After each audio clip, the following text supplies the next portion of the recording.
Welcome back, my minions. I'm Darth Zyle, and this is Let's Survive Skyrim again. And I say again because, well, frankly, I have not done that yet. Kinda did it in my vampire playthrough with Kane, but not really. There was no need to feed, other than I didn't want the entire world of Skyrim to attack me, and therefore force me to kill them all, and therefore wipe out the entire population. Didn't want to do that. And my latest character, Zyle, my Sithy spell sword, there were just no mods at the time, really. None that I could find, other than Frostfall, and that was very glitchy if you use Project Reality, Climates of Tamriel, which I do. And that has been fixed now, so I could turn that on for his playthrough.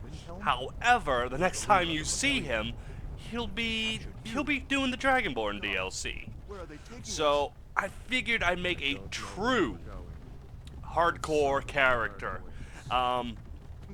with a combination of mods, and that combination is basic needs and diseases, more realistic needs and diseases, Frostfall, Pumpin' Iron, which will make me grow muscle as I train, and also it will just make me look tougher as I level up.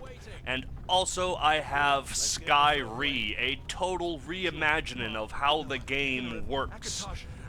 So basically, I will finally be playing on Master Difficulty, and I might actually die from one shot from an arrow to the face, or maybe the knee.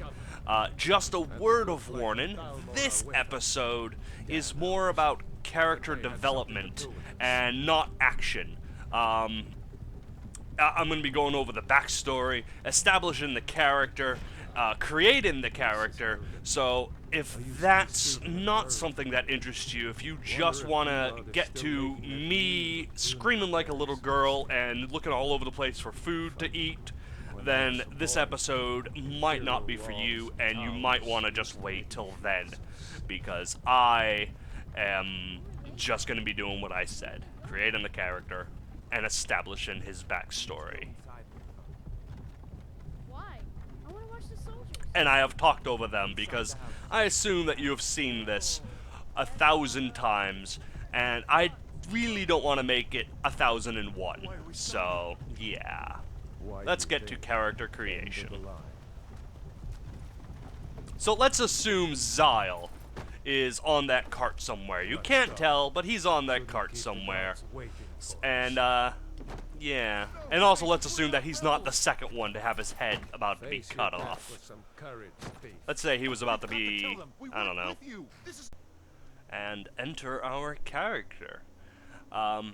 His story is somewhat tragic and sad, but I think it could lead to a really great individual character.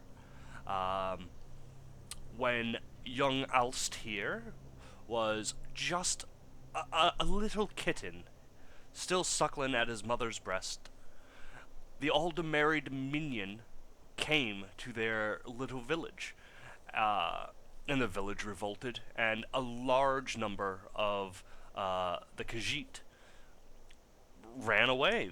They retreated from their village and into the jungles, and unfortunately, Alst does not remember this. He only remembers the jungles and the forests, and occasionally the large sweeping grassy plains, and occasionally even the swamps.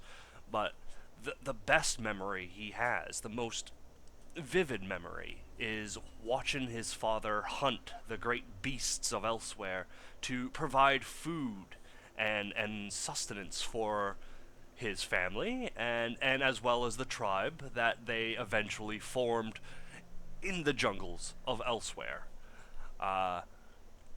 When Alst was just a young lad, maybe 12 or 13, he cannot remember, and I will get to that shortly.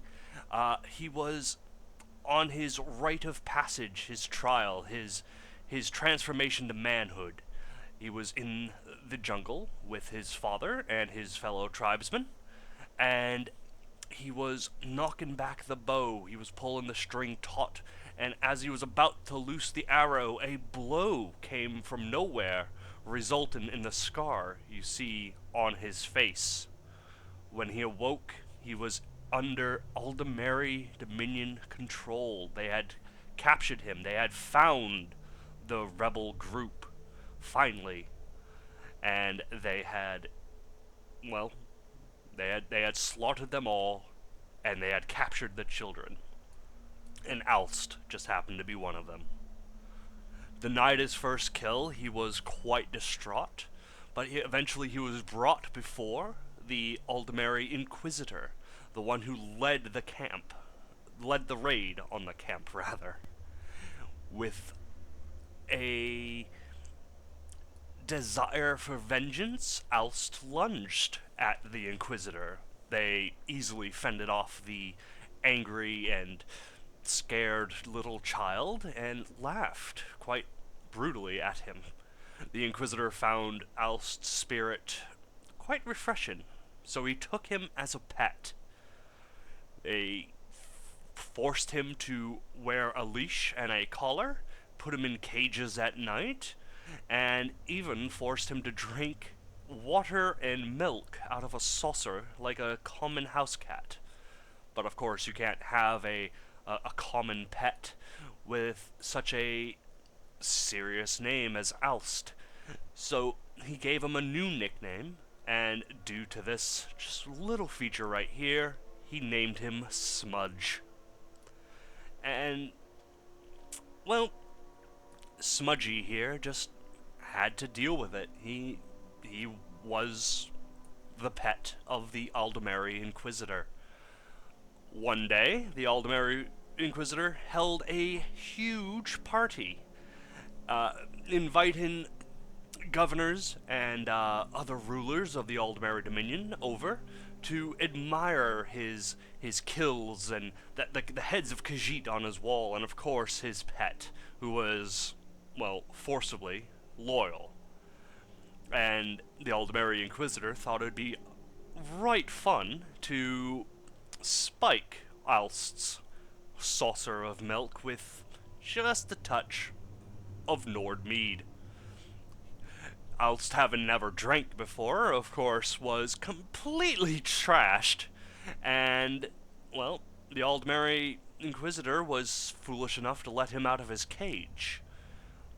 Alst grabbed a grapefruit spoon and, well, stabbed the Inquisitor in the eye, as well as several of the other Aldemari guests, and then hightailed it right out of the door and ran straight across from elsewhere, across Tamriel, through Cyrodiil, and finally into the borders of Skyrim, which is where he eventually got caught because, well, he tried to attack the Imperial Legion. The Imperial Legion are, of course, on sides with the Aldemari Dominion, and, well, Alst thought that they were after him.